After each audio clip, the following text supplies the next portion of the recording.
Assalamualaikum warahmatullahi wabarakatuh. Perkenalkan, nama saya Saskia Nisa Yusuf dari jurusan Pendidikan Teknik Informatika dan Komputer kelas E angkatan 2019 Fakultas Teknik Universitas Negeri Makassar. Pada video kali ini saya akan melanjutkan pembahasan tentang belajar dan pembelajaran. Ini adalah materi kelima, yaitu tentang pengembangan media dan sumber belajar.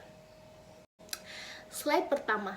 A. Pengertian dan manfaat media pembelajaran. Media berasal dari bahasa Latin, yaitu medius, yang secara harfiah artinya adalah tengah, perantara, atau pengantar. Menurut Gerlach dan Eli tahun 1971 mengatakan bahwa media apabila dipahami secara garis besar adalah manusia, materi, atau kejadian yang membangun kondisi yang membuat siswa mampu memperoleh pengetahuan, keterampilan, atau sikap. Dalam pengertian ini, guru, buku teks, dan lingkungan sekolah merupakan media. Secara lebih khusus, pengertian media dalam proses belajar mengajar cenderung diartikan sebagai alat-alat grafis, fotografis, atau elektronis untuk menangkap, memproses, dan menyusun kembali informasi visual dan verbal. Media yakni perantara atau pengantar sumber pesan dengan penerima pesan. Hal media pembelajaran bisa dikatakan sebagai alat yang bisa merangsang siswa supaya terjadi proses belajar. Menurut Sanjaya tahun 2008 menyatakan bahwa media pembelajaran meliputi perangkat keras yang dapat mengantarkan pesan dan perangkat lunak yang mengandung pesan. Namun demikian, media bukan hanya berupa alat atau bahan saja, tapi juga hal-hal lain yang memungkinkan siswa memperoleh pengetahuan. Media bukan hanya seperti TV, radio, ataupun komputer, tapi juga meliputi manusia sebagai sumber simulasi dan sebagainya. Dengan demikian, media pembelajaran dapat disimpulkan sebagai segala sesuatu yang dapat menyalurkan pesan, dapat merangsang pikiran, perasaan, dan kemauan siswa sehingga dapat mendorong terjadinya proses belajar pada diri siswa. Slide berikutnya. Sumber materi pelajaran yang dapat dimanfaatkan untuk proses pembelajaran dapat dikategorikan sebagai berikut. A. Tempat atau lingkungan. Lingkungan merupakan sumber pelajaran yang sangat kaya sesuai dengan tuntutan kurikulum. Ada dua bentuk lingkungan belajar, yakni pertama lingkungan atau tempat yang sengaja didesain untuk belajar siswa, yakni misalnya seperti laboratorium, perpustakaan, ruang internet, dan lain sebagainya. Lingkungan semacam ini dikenal dengan lingkungan by design. Mengapa by design? Karena tempat semacam ini dirancang untuk proses pembelajaran memang. Kedua adalah lingkungan yang tidak didesain untuk proses pembelajaran, akan tetapi keberadaannya dapat dimanfaatkan. Misalkan halaman sekolah, taman sekolah, kantin, kamar mandi, dan sebagainya. Lingkungan yang demikian dikenal dengan lingkungan yang bersifat by utilims. B. Orang atau narasumber pengetahuan itu tidak statis, akan tetapi dinamis, yang terus berkembang secara cepat. Oleh karena perkembangan yang secepat itu, kadang-kadang apa yang disajikan dalam buku teks tidak sesuai lagi dengan perkembangan ilmu pengetahuan mutakhir. Misalnya, peraturan dan undang-undang mengenai sesuatu, penemuan-penemuan baru dalam berbagai ilmu pengetahuan mutakhir, seperti munculnya berbagai penyakit baru, misalnya flu burung, sapi gila, dan lain sebagainya, serta berbagai rekayasa genetik. Munculnya berbagai fenomena alam serta pengaruh terhadap gejala-gejala sosial lainnya dan sebagainya, yang kesemuanya itu tidak mungkin dipahami semua oleh guru. Maka untuk mempelajari konsep-konsep baru semacam itu, guru dapat mengundang orang-orang yang lebih menguasainya, lebih menguasai persoalan itu, misalkan dokter, guru, polisi, dan lain sebagainya, sebagai sumber Objek atau benda yang sebenarnya merupakan sumber informasi yang akan membawa siswa pada pemahaman yang lebih sempurna tentang sesuatu. Mempelajari bahan pelajaran dari benda yang sebenarnya bukan hanya dapat menghindari kesalahan persepsi tentang isi pelajaran, akan tetapi juga dapat membuat pelajaran lebih akurat di samping motivasi belajar siswa akan lebih baik. D. Bahan cetak dan non-cetak.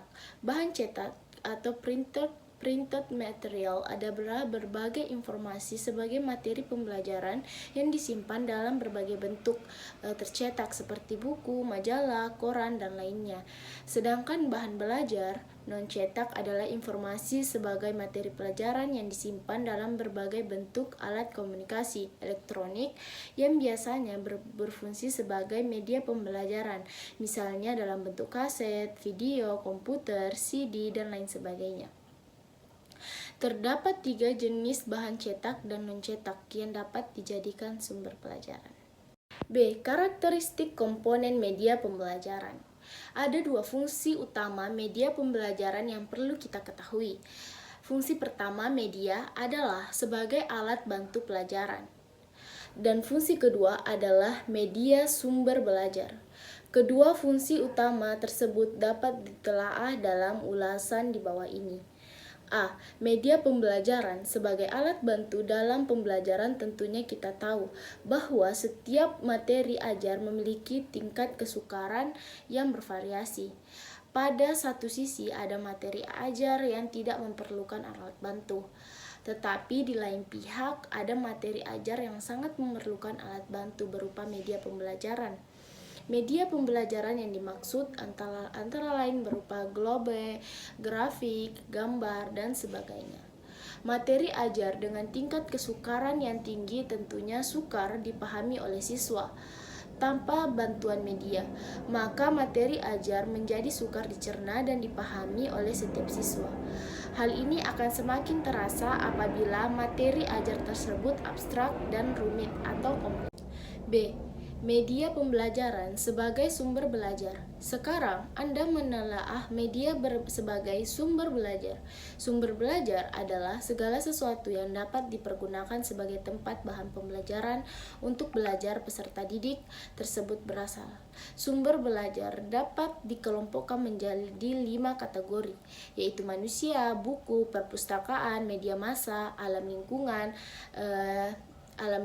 dan media pendidikan. Media pendidikan sebagai salah satu sumber belajar ikut membantu guru dalam memudahkan tercapainya pemahaman materi ajar oleh siswa serta dapat memperkaya wawasan siswa. C. Macam-macam media pembelajaran dan karakteristiknya. Media pembelajaran merupakan komponen instruksional yang meliputi pesan, orang, dan peralatan. Menurut Saiful Bahri Dejamara dan Aswan Shein, media merupakan wahana penyalur informasi belajar atau informasi pesan. Dalam perkembangannya, media pembelajaran mengikuti perkembangan teknologi. 1. Media hasil teknologi. Teknologi cetak adalah cara untuk menghasilkan atau menyampaikan materi seperti buku, materi visual, statis, terutama melalui proses percetakan, mekanis atau fotografis. Kelompok media hasil teknologi cetak antara lain teks, grafik, foto, atau representasi fotografik. Karakteristik media hasil cetak seperti teks dibaca secara linear, menampilkan komunikasi secara satu arah dan reseptif, ditampilkan secara statis atau diam. Pengembangannya sangat tergantung kepada prinsip-prinsip pembahasan, berorientasi atau berpusat pada siswa. 2. Media hasil teknologi audiovisual. Teknologi audiovisual, cara menyampaikan materi dengan menggunakan mesin-mesin mekanis dan elektronis untuk menyajikan pesan-pesan audiovisual. Penyajian pengajaran secara audiovisual jelas berincikan pemakaian perangkat keras selama proses pembelajaran, seperti mesin proyektor film, tape recorder, proyektor visual yang lebar. Karakteristik 1 bersifat linear, 2 menyajikan visual yang dinamis, 3 digunakan dengan cara yang telah ditentukan sebelumnya oleh perancang, 4 merupakan representasi fisik dari gagasan real atau abstrak, 5 dikembangkan menurut prinsip psikologis, behaviorisme, dan kognitif, 6 berorientasi pada guru, 7 pendekatan yang berorientasi pada guru atau lembaga adalah sistem pendidikan yang konvensional di mana hampir seluruh kegiatan pembelajaran dikendalikan penuh oleh para guru dan staf lembaga pendidikan. 3. Media hasil teknologi yang berdasarkan komputer. Teknologi berbasis komputer merupakan cara menghasilkan atau menyampaikan materi dengan menggunakan sumber-sumber yang berbasis mikroprosesor. Yang keempat, media hasil gabungan teknologi cetak dengan teknologi komputer. Teknologi gabungan adalah cara untuk menghasilkan dan menyampaikan materi yang menggabungkan pemakaian beberapa bentuk media yang dikendalikan komputer. Dalam proses penataan itu, harus diperhatikan prinsip-prinsipnya, antara lain prinsip kesederhanaan, keterpaduan, penekanan, dan keseimbangan. A. Kesederhanaan. Kesederhanaan itu mengacu pada jumlah elemen yang terkandung dalam suatu visual. Jumlah elemen yang lebih sedikit memudahkan siswa menangkap dan memahami pesan yang disajikan visual itu. B. Keterpaduan. Keterpaduan mengacu pada hubungan yang terdapat di antara elemen-elemen visual yang ketika diamati akan berfungsi secara bersama-sama. C. Penekanan.